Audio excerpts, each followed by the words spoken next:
Come. All right, can I just say something? Yeah. Go on. Tim, you got your funeral gear on. Pedro, you're wearing a West Ham top. You guys sound sad. You look sad. Your voices are flat. A minor, flat. Bro, you man, yeah. This is what I mean about you Arsenal fans. Your expectation is crazy, and your expectation is too high. And then this happens to you all over again. Pedro crashed out on Saturday. I called him. Me and Manny called him, and we spoke about the game. Was on the phone whilst the game was about to end, like 75 minutes in. Terrible. You had no chances in that time. Pedro was vexed. We asked Pedro now, yeah, who's most likely to win a trophy this season? United are terrible. We're crap. Arsenal are really good. And we're still more likely to either win the FA Cup or the Europa League than you are to win the league or the Champions League. I still disagree. Pedro disagrees with that. I still disagree. This is what I mean about you guys. You're crazy.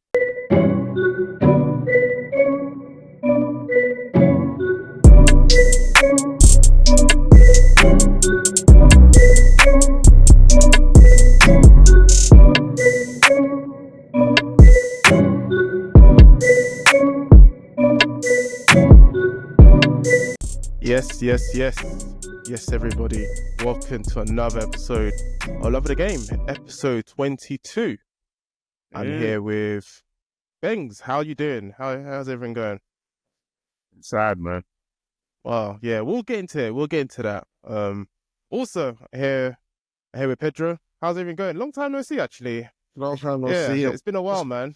Gonna put my jacket. It's cold. Oh, yeah, it's cold. We'll get to, there's quite a few other things that's a bit cold at the moment in terms of Arsenal performances as well. So we might as well get talking about Arsenal performance, this Arsenal game. A 1-0 defeat to West Ham. Quite damning. Before I get you to speak, I want to just want to do something quickly. Oh, my days. I'm here for the Arsenal funeral for the season of 24-25. Hey, your sunglasses I'm wearing all black. Wearing all black today to symbolise Arsenal end of season.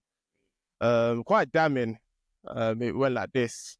It was over during January, anyways. To be fair, but Netflix. This was, just here to the end to the next season. So, Pedro, just tell us your thoughts on the game, how it went, and your emotions as well. So as a West Ham fan, like it's been great. It's been phenomenal. 3 points, It's been phenomenal. Level with United, so it's good, all good. And listen, it was a tough game. Like going to the Emirates, getting 3 points. Like a lot of clubs have gone there, and they haven't been able to get the 3 points. I'm glad we were able to. Wan-Bissaka, mate, Man United have done us a massive favour. Yeah, they've done us. They said he couldn't play wing back, mate. He's one of the best wing backs in the league at the moment, mate. The way he skipped past Calafiori and whipped to the ball better than Bex, mate. I'm so glad. I'm forever blowing bubbles, mate. I'm forever blowing bubbles. It's great. It's great. It's nice being in East London, mate. I'm an East Londoner, mate. Yeah, it's alright, mate. Yeah, West Ham hasn't. I think it's been a lot of 3 visits. I think West Ham's won 2 now and lost 1, so not bad. Yeah, we're doing well at the Emirates. Yeah, man. Flip Arsenal, man. Now, I'm joking. The thing is, is that we weren't at the races. That's. I think we could have played that game for 5 years. We wouldn't have scored. We were never going to score. We didn't look like scoring the whole game. Like, it's a crying shame, but well done to West Ham, man. Well done. Like, yeah. But I want to touch on more players in that team, in the performance. I want to look at firstly our captain, Martin Odegaard. I've been looking around online just the past couple of days. You've been getting a lot of flack for his performances, even not even just this performance, but I think I saw a lot of clips today where I think he was hiding from the ball. The worst one I saw was that free kick where he could have crossed it in. Bro? It was the one that he was, rather than crossing it in, he just passed it to Saliba. Yeah, and then it went back to Raya. Yeah. So I think that was That think was the set damning. piece coach taught us that one, man. Honestly. But what's your feeling towards Odegaard at the moment? What's your I think he misses his. Maybe he misses his baby boy, but that's not an excuse, man. You're supposed to lead us, man. You're supposed to lead. I don't know, man. Like, his performances have been very average. I'll be 100%. Is average even? I think it'd been a bit too kind saying average, because for the Odegaard I know, this isn't average. This is beyond poor for Odegaard. For Odegaard standards, it's poor. 100%. Yeah, it's poor. I must say. You think he was rushed back from injury? No. Ooh. I don't. We can never know. Yeah, that's true. the thing. But he was good when he first came back? No, he was okay. I thought it was okay. The first few games, I think Chelsea was good. Then I thought he was good against. I thought he was really good against us. Yeah, I guess so. He was all right. But for what I've seen of Odegaard last year and the last few seasons, particularly, he was just so influential. Like, everything was moving around him. Yeah. I think to be fair on him, I think this is more down to the system rather than Odegaard, because at one point it just felt like it's Odegaard or bust, and I hate that in terms of our attack. Like, we just rely on Odegaard to find some sort of space, to find some sort of creativity, some sort of control. I think it's not fair on him, because he's still creating chances. It has to be his responsibility. He's our chief creator. He needs to have that responsibility. However, it just doesn't look like there's enough around him for him to bounce off, and like he's not grabbing the game by the scruff of the neck, which he doesn't necessarily do, but he dictates, and he is still dictating, but like it's not progressive. It's very passive. It's not incisive. Like, the reality is we just don't look like a threat. So do you still think that is a good game plan of Arsenal system at the moment, just to rely on Odegaard to be the main source outlet? Because even when Arsenal were really good, I think 2 seasons ago, where we had on the left side, we had Xhaka and Zinchenko, so they were doing a lot of creativity on the left side. Yeah. I think that's really died down now, where we're just solely relying on Odegaard. Do you still think that's the actual way we should go forward now, just relying on Odegaard?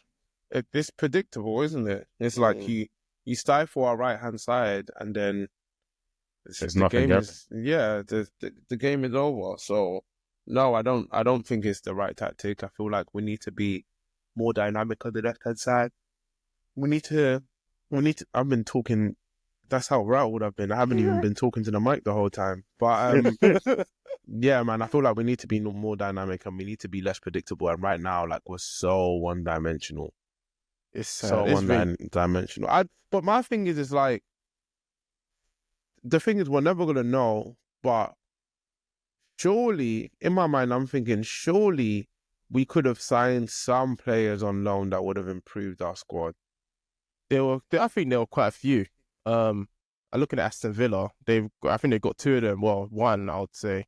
I'm not too sure. I'm waiting on Rashford. Still on Rashford watch. But Asensio, you could have helped. Rashford still would have improved our team. He wouldn't have. They wouldn't have let him. You've got nothing on the left side. Yeah, they wouldn't have let him come, but he would have improved our team. I think it was too much of a risk seeing how Sterling turned out. It would have been crazy to see crazy performances from Sterling and Rashford. That would have been suicidal. Sterling when he came on Saturday. Jesus. I think Arteta gave him like the confidence before, saying that he has to turn up, and then Sterling took that as, let me try and beat a man, and his success rate was 0%. He's actually pretty insane. Even David Raya beat a man. David Raya, we might need to play him up front. Down the wing. You play down the left. That pace he had, the pace is crazy, and the chop.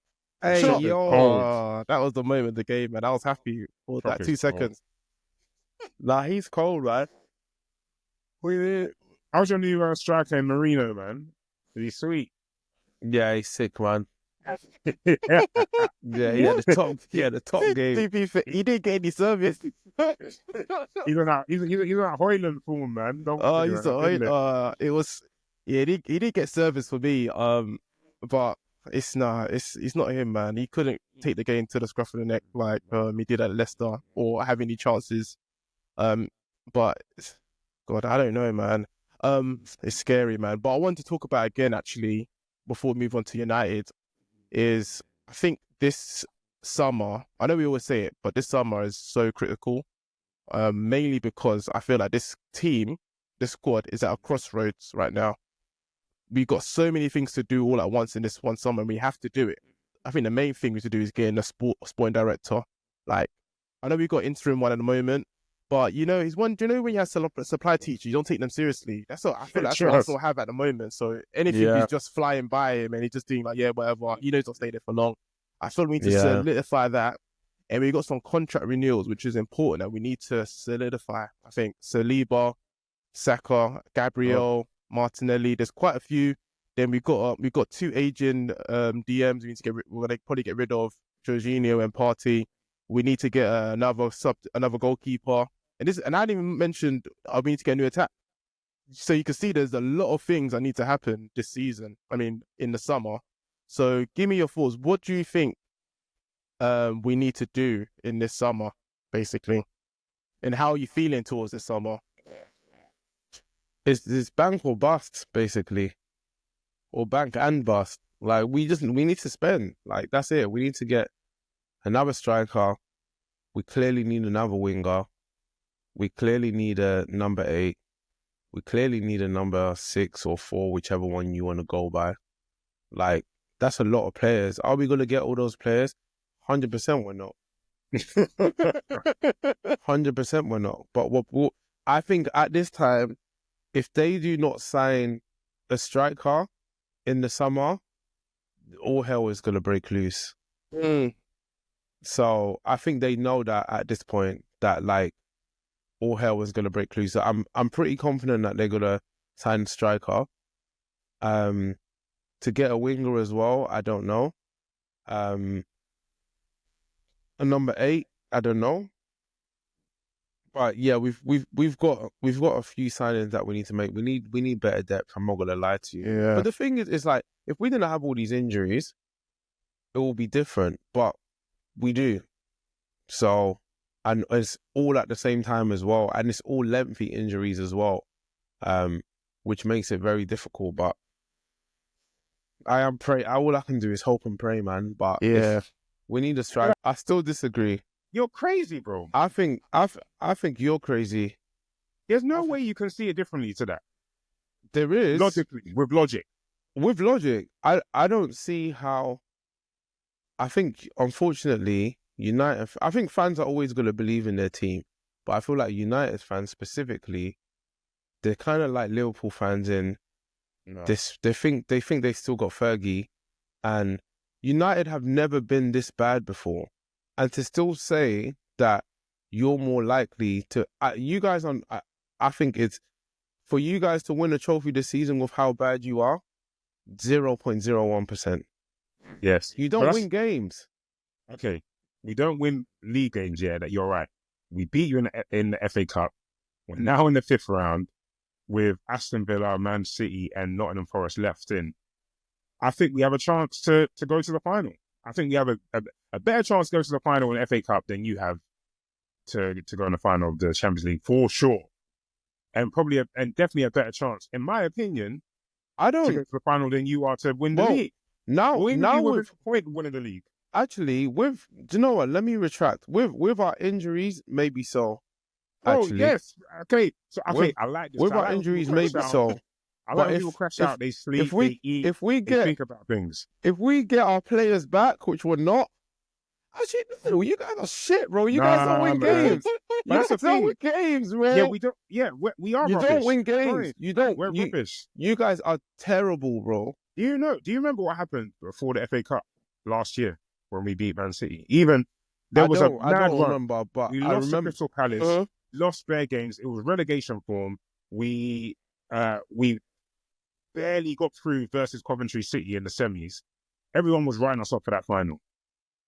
This was Eric Ten Hag, like, saving grace. He was going to leave. He's done. The news already came out that he was done.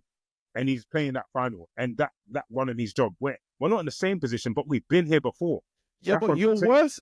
You're worse than you were last season, and you still Yeah. you used your luck already. That was last thing you already Hey, used hey, it. You think hey. you're gonna get a second luck? Hey, you know, if you flip a coin, 100 times, you might get heads 99 times. You might. Nah, you ain't getting head, bro. You need consent. You need consent. On my 2 pence on that, to be fair, I would say the likelihood Arsenal win the trophy is probably like 5%. It's low. It's low. It's low. It's really low.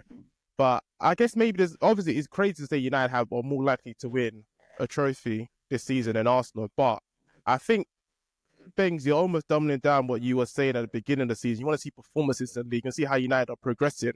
And by you going back now to say, United might win a trophy, there's still no progress in United. He's gone backwards. Then you're still winning trophies. You're still going backwards, by the way. You know what? You're right. But what I did say is I prefer to see great performances or better performances and consistent performances than winning the trophy. I did say that. Yeah, you're right. My point still stands that I still believe. This is what I mean by United, but as well. No, but I'm saying, well. I'm not even saying, and I even said, Pedro will tell you verbatim, I said, it's likely that neither of us are winning anything this season. Neither Arsenal or United are winning anything. But what I'm saying is, in terms of probability, we're more likely, with worse competition, with worse teams that we're playing against. You know, you guys have got Real Madrid. Worse. You guys might not even beat PSV. Like, let's be honest. You guys might not even beat. You guys might not even win another game this season. Yeah, you're right. You're right. And the likelihood of us winning the trophy is still higher. I think that's crazy for you to say. You don't honestly go into games now thinking you're gonna win the game. You know what's so funny? That's the point you're at this season. You know what's so funny? What you're right about. League games, yeah. But in the Europa League and the FA Cup, I'll just be like, you know what, who knows? We might just do it. That's not what I'm saying. I'm saying you don't go into the games thinking we are going to win. You used to think like that. Yeah, of course, yeah. The players have the same mindset. Yeah, you're right. You can see it. The only thing that makes me think that our likelihood is a bit less than it would have normally been in normal circumstances is the fact that we ain't got no Ahmad, we ain't got Rashford, we ain't even got. I'm not even saying his name, but yeah, we ain't got man. We ain't got man, bro. Yeah. But let's talk about United actually and take off my funeral glasses. This isn't a funeral. This isn't a funeral anymore. This is more. Take my the eyes shit are on off, United. man. Yeah. Take the shit off, man. My eyes are glued on United performances. To be fair, just to come here to be ready. So, I was there watching United versus Everton. I was smiling at halftime because of fantasy. I was screwing at the end of the time thinking, how United got a point from this is crazy. Right. It was a 2-2, I think 2-2 draw with Everton, which is a good point, a good point for United. It's a great point. Difficult place to go to. Could have won it. You could have lost it. And you could have lost it. And we could have lost it. It's crazy. That second half was actually crazy. So, Gbengz, talk us through that game, break it down for us. Yeah, so it was a tough game. We just, you know what? At the end of the day, I knew better was going to score. Like, I really should have just put a bet on or put him on my fantasy team. He's on a good run. Yeah, fans are using crazy, man. He's on a good run. He's playing against defenders that are rubbish, really. And that's the thing about United. Is like individually they're good. They're okay. They're decent defenders, and they have decent games. But it's like just the structure and the shape. They just don't work. It's so rubbish. It's like we just let man do what they want to do. Man can just head a ball and man can just barge out the way. It doesn't. There's no ownership. It's so weird. It's so weird. But anyways, I knew that was going to happen. I knew Everton on a good run as well. David Moyes obviously got a point to prove, even after all of these years. So I knew it was going to go that way. I didn't expect us to be 2-0 down that soon, though, I'll be honest. And yeah, I expected us to lose the game. I stopped watching, really. I stopped watching at some point, and then I went back into it when Bruno scored. So, do you know what I'm saying? That is United. Like individual, like brilliance or individual moments. That's what's gonna. Ahmad did it so many times this season. Guanacho has done it earlier stages in the season. Master's done it before. But one thing I will say, yeah, Xerxes, man, there's something there. There's something there. He got a sofa score of 5.9. I've been checking sofa score for weeks. Every time I hear, and that's the first time I've seen someone in a red. Do you get like a light blue if you're good, Yeah, that's Bruno. You got that. He got 5.9 in that game. 5.9. That's how. I thought he was shocking the first half. What's Højlund got then? Højlund got 6.4, and that's orange. You know that's gas. Yeah, it's racist. It's racist. It's racist. And you know that's gas. Yeah, but I What's didn't Cheeto got? What's Cheeto got? Cheeto got he got 6.5. I don't think they gave him he didn't really do much though. Yeah, but he was way better than Højlund. Yeah. Højlund couldn't win his duels, bro. Yeah. I know, but Cheetah, it's also when Cheetah had the ball, I don't want to go into Cheetah because he's too young. I don't want to start. Yeah, sometimes some of those passes. Yeah. Yeah, you're a kid. Yeah, you're definitely a kid. Yeah, I don't. In college. I don't want to go into Cheetah's performance. He's too young. He's too young for that, to be fair. And that's his first proper start. So I don't want to start on that one. But one player I do want to talk about actually, because I think he symbolised United. I think Bruno Fernandes. I thought he was shocking the first half. He doesn't symbolise United. I think he kind of does. This United, because they were shocking, but all it took is one moment where he can show you some sort of quality in a free kick, and that just changed everything. So, what is your feeling towards Bruno Fernandes? I know I keep bringing that question up. I just want to tie-stab everything of what you think of Bruno, basically. The thing about Bruno is, yeah, you're right. He just doesn't. I can count how many times he's like had a really good performance as a game, like full 90 minutes or at least 70 minutes of the game. He rarely does that like throughout the game. He goes missing sometimes. And there's also because sometimes he's being made to do too much because he's probably the fittest guy in our team. So he's made to run up and down, and then he's got no power in his legs to make the right pass, or he tries too much. Whatever it is, it's like he's always doing something that's a bit mad. But that quality that he actually does have, especially in front of goal or in the final third, it's like it shows. And I think the stat came out that he's got over 20 goals and assists every full season since he's come to United. And that's a big, like every other club recognizes how valuable he is, recognizes how dangerous he is. All players talk about him, you know. Yeah. There was always comparisons with him and De Bruyne and Odegaard and all of this, and the stats are just there to show you that. Yeah, he might not be the nicest to look at sometimes, but he's going to get you a goal or an assist, and he's going to make a difference. Yeah, and that makes the difference. To be fair, I feel like that second half really bailed out. Recently, Ruben Amorim, because I think there was going to be another loss to his record, and it'd be hearing me question about his actual managerial influence to United. Because I look at other managers that's come in, and they've managed to change something. Yeah, there will be some sort of improvement. But okay, go on. Do you know what it is? I want to do some actual player or manager cam on some managers, yeah, because Amorim, yes, he hasn't come in and it hasn't gone well. And that's not just because of what he wants to do, it's because of everything that's going on in the club. Everything's just a bit weird in the club right now. We just came out that we're axing 200 jobs and people are going to have to eat free fruit for everything's going mad in that place. So it's hard to make things work. So like that's just number one. But most managers, yes, they'll come in, they'll change the tactics, they'll change some players, they'll be like, oh, you're not starting anymore, you're starting, you're my guy. I might have known you before, yeah, you're coming in, whatever it is, but they'll have something that they stick to. And I'm pretty sure, I'd like to do some actual manager cam on this, I'm pretty sure they'll stick to their guns until it doesn't work. And thing with Amorim, he's sticking to it. He doesn't care. And I don't know whether it's to be respected or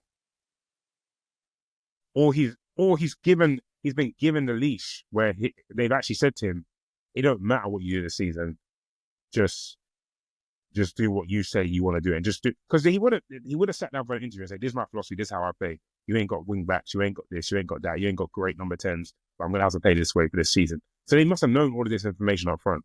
But again, like Man United, the leadership have made some weird decisions recently. So I don't know, but like the fact that he isn't changing, you don't have to change the formation, but you can maybe slightly change the way we play to at least make it open, at least make us concede less goals, at least make us concede less shots. I don't know. Do you think he's doing that because you're playing 5 defenders? Like you're that 3-5-2, you're playing basically 3 defenders. They're defenders to me. The wing backs, they're defenders. That's 5. You should think the way defenders are having this pitch, and you got 2 DMs. They shouldn't concede anything. but you guys are conceding everything. That's the thing, because there's the gaps in the midfield are crazy. It's just easy to run through us. So then it's 2 or 3 players running onto 3 defenders most of the time. Okay. That's just literally what it looks like every week. Okay. I'm gonna try something with you, Gbengz, actually, because I was thinking about it, because I think every time I come here, you always talk about the United squad not being good enough, and I'm seeing United at 15th. So I want to say, I want to give you a little quick game to play, yeah? So I want to name some teams in order, and you keep quiet until you hear a team. Until you hear a team that's the United are better than, basically, in the league. Yeah? Okay. Yeah, that's deep, man. So, I want to do it in order. So, Liverpool, Arsenal, Nottingham Forest, Man City, Newcastle, Brentford, Chelsea, Aston Villa, Brighton, Fulham. We're better than Fulham. Huh? We're better than Fulham, bro. We're better than Fulham, man. We're better than Fulham, bro. You think you're better than Fulham? I think we're better than Fulham. What part? They're actually pretty good, but I still think we're better than them. I think In what sense? In what sense? I think Not historical, and we're talking about now. what I want to say here is, for sure. Let me think. United beaten them twice this season. Huh? Yeah, I think United beaten them twice this season already. Yeah, we have beaten them. I know we beat them, but we usually beat them. So I'm not really saying it based on that. Because even at Brentford, for instance, I think we beat them Brentford. Maybe they beat us once and we beat them the second time. So we definitely beat them at Old Trafford because we were there. But it's like we definitely have better players than Fulham for the most part. But it's just like certain teams, they just have a consistency. They got a manager that's been there for a decent amount of time, and they play well. But I still think we're better than Fulham, man. How many Fulham players will get into your starting lineup? None of the defenders will get into our starting lineup. That's a lie. They got Robinson. Andy Robinson. Oh, sorry. Yeah, Robinson would. Yeah, sorry. I apologize. Robinson would. Castagno. There's Anderson, the defender. This is not getting. He's similar to De Ligt and Maguire. And Bassey's definitely not getting. Eh? Calvin Bassey's definitely not getting into it. Why? Sorry, nah, he's not, bro. It's not. You can keep back. Keeper. But come on, he's white. Maybe. The only other player that I can think that will get into our team is Jimenez, and it won't be. What about who did you say again? Traore will slap full wing back for you. Yeah, maybe. Traore will slap. But I couldn't have a player like him in my team, man. I couldn't. He eats up ground. You need a player like him. You should buy him to play wing back.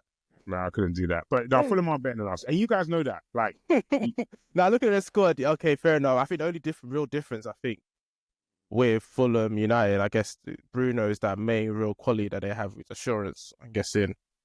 Yeah. That's the main difference. I'm being honest. But everything else is because Ahmad is good. Ahmad is very good, obviously. But let's just see how he does in a few seasons. But I back him to be really good, anyways. But I want to ask you this last few questions. Obviously, you've got a game kind of midweek. I'll start with you, Pedro. We're up against Nottingham Forest. Nottingham Forest away. They just got smashed up, bro. We ain't as far as I'm concerned, we're off during the week, to be honest. Yes. Oh, you got Leicester next, West Ham. When's that? Okay. When's that game? Thursday. Thursday's game. Well, I think we should win that one. It's a bounce back. Nottingham Forest. Hey, listen, that's gonna be tough, man. Tough as heck. No Marley Skelly. Any optimism? Yeah. Actually, let's be any optimism for that game. Anything can happen, but the maddest thing is, I still feel like Liverpool are gonna drop points, but we're not gonna capitalize on it. Yeah, that's right. Yeah, exactly. That's the maddest thing. Yeah, they beat Man City, but everyone's beating Man City these days. Yeah, they've been opening for everyone, man. Honestly, but I just don't. I don't think we've got the. And Liverpool have some tough games. I was just looking at them, but they don't have many tough away games, you know. Hey, Liverpool. They've got Chelsea away and Brighton away, and that's They've it. done most of them now. So they've done most. This was the point where they were going to drop points. But it wasn't possible. Well, I don't know that game. I don't know. We'll see, man. I think Arsenal should just go there low block and just hit throw us on the counter, man. We don't have counter-attacking players. Who's going to hit them on the counter? Tell me. Raheem. I don't know. Someone, Calafiori, man. Just play him in the wing, man. We need if Ryan plays up front, we'll hit them on the counter. If Ryan plays up front, we'll hit them when on he the catches counter. the ball, he just needs to throw it to himself and go down the wing. Honestly, that's the only way, bro. We don't have players to play on the counter attack. We actually don't. What, Marino? When's Saka back? Apparently April. But I don't believe that, man. He's not going to be back at April. This is a serious hamstring he had, so they need to take his time with Saka. December, yeah. They say he should be back by April, but they said beginning of April, but I doubt it, man. I don't know, man. We'll see. But I just should take his time with Saka, man. Where's Martinelli back? He should be back before then. So he should be back before we go international break. Okay. But we're waiting on that. Martinelli? Oh, no, please. No, I'm just saying, we just need bodies right now. I know, it's just true. It's true. Well, lastly, we get to Gbengz. I think you got Ipswich at home. Another bottom of the table relegation battle. Yeah. Tell us your thoughts on that one quickly and your predictions. Ipswich at home. I didn't United's home. Yeah, Old Trafford. Yeah. We stink there as well. So yeah. probably a 2-1 win to United. Probably. Yeah, probably. Maybe. We'll see anyways. We'll see. Because they seem to go up and then they lose in the end. Ipswich. I've seen it. Honestly. Yeah. I was just thinking about this, but I can't find any. Are there any free agents that you guys think you guys could pick up? No. Carlos Vela. Pogba? No. He's more slap. He was slap. No. Let's let Pogba go, man. Pogba was slap. He was slap. It's not going to happen. But Pogba was slap. I think one I saw was Ben Yedder, but I'm scared of him. No, he's done. Yaya Sanogo. Oh my God, that's a no-go, man. No-go. There was. Do you know Lucas Perez? He's gone to PSV. Yeah, was done. He's like 36, and no, never. But there isn't anyone. Oh no, do you know I heard a rumor, but I don't think it's gonna happen. I think Roberto Firmino may terminate his contract at Saudi. And obviously they linked it straight to Arsenal, but obviously I don't think it's true. But that one, I saw that. I closed X when I saw that. I said, if I go down this rabbit hole, it will be crazy. They'll kill me. Arteta will never sign him. Never. Yeah, I don't want Arsenal to sign him. This is. Arteta needs to drop his pride, man. No, it needs to. Right, that's why you ain't got no firepower. But all I'm saying is, if we have a disappointing summer again, I'll be looking at Arteta, and I'll look at everyone again, and I'll be serious on it. But this is it for today. I hope you enjoyed this episode. If you're still here, don't forget to like, comment, and subscribe. We're on Instagram. No, yeah, we are on Instagram. We're on Instagram, Twitter, TikTok, Spotify YouTube as well, YouTube. Don't forget to like, comment, subscribe once again. This has been Love of the Game. We'll see you next week. Peace. Come on, you Irons. Come on, you Irons. Forever blowing bubbles. Irons.